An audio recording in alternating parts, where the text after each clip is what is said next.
जय सिया राम दोस्तों। आज की कहानी है झूठ फरेब का महल। एक बार एक राजा ने अपने राज्य के सबसे कुशल कारीगर को महल में बुलाया। राजा कारीगर की कला से बहुत प्रभावित था। उसने कारीगर को दरबार में बुलाया और कहा, तुम हमारे लिए राज्य का सबसे सुंदर महल बनाओ। हमारे पास धन की कोई कमी नहीं है। तुम जितना धन मांगोगे उतना तुम्हें मिलेगा। कारीगर कुशल तो था, लेकिन उसे अपनी कला का घमंड आ चुका था। सब जगह से अपने काम की तारीफ सुनकर अब उसके मन में कामचोरी और आलस्य की प्रवृत्ति आ चुकी थी। खैर, कारीगर महाराज की आज्ञा पाकर अपने काम में जुट गया। लेकिन थोड़े ही दिन बाद उसके मन में विचार उठा कि क्यों ना रद्दी घटिया किस्म का माल लगाकर जल्दी से जल्दी महल का काम समाप्त करके मोटा मुनाफा कमा लिया जाए। और उसने यही किया। कारीगर ने घटिया किस्म का माल लगाकर महल की भुरभुरी दीवारें खड़ी कर दी।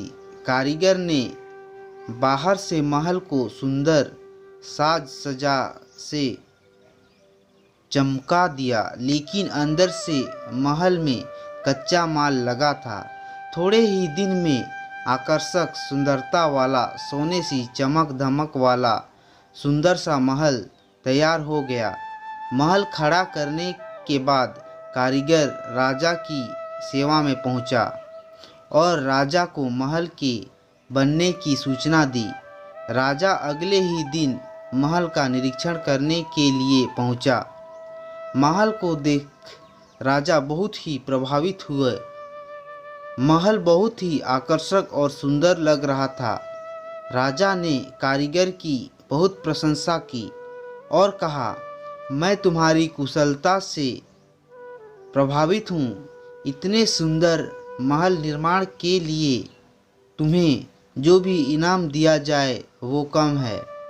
मैं सोच रहा हूँ इस अद्भुत कार्य के लिए तुम्हें क्या इनाम दिया जाए। फिर थोड़ा सोच विचार कर महाराज मुस्कुराए और बोले, लो तुम्हें यही महल पुरस्कार में देता हूँ। महाराज की बात सुनकर कारीगर हतप्रभ रह गया। उसे क्या मालूम था कि जिस महल को वह घटिया माल से बना रहा है वही महल एक दिन उसे इनाम में मिल जाएगा। राजा महल का निरीक्षण कर और महल को कारीगर को इनाम में देकर चले गए। कारीगर अपने किए पर बहुत शर्मिंदा और मुंह छुपाकर रोने लगा। इनाम के लालच में कारीगर का बनाया गया खोखला महल उसी के हाथे चढ़ गया। तो दोस्तों, आपको यह कहानी से क्या सीख मिली, प्लीज़ कमेंट में ज़रूर बताइए। और हमारे चैनल में नए हैं तो प्लीज़ चैनल को सब्सक्राइब करना ना भूलें। धन्यवाद। आपका दिन शुभ हो।